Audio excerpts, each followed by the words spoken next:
Pinagpabaril ng riding in tandem ang isang rider na nakatambay lamang sa Cebu City. Ang mga eksena sa pool sa CCTV. Nasa frontline ng balitang yan ang ating Visayas correspondent na si John Roa.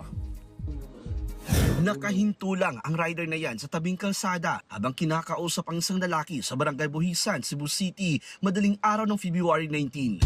Maya-maya may dumating na motorsiklo at tinabihan sila. Biglang bumunot ang angkas ng bagong dating na motor at pinaputukan ang rider na nakatayo sa kalsada. Agad na tumakas ang riding in tandem habang ang lalaking rider paika-ikang tumatakbo palayo. Tinamaan ng bala sa paa at likod ang biktima na kinilalang si Charlito Pumar, 28 anyos. Isundan daw to sila. Sinusundan na pala yung sila until such time na nakakuha sila ng opportunity kaya binaril. Di naman tinamaan ang kausap ng biktima na kabarkada niya. Nagpapagaling na ngayon ang biktima sa ospital. Inaalam pa ng mga otoridad ang pagkakakilanlan ng mga suspect at ang tunay na motibo sa pamamaril. We can say that there was really intent, no? Our investigators are trying to piece up, no, the information that they got in order to pinpoint some of the persons of interest that they already have.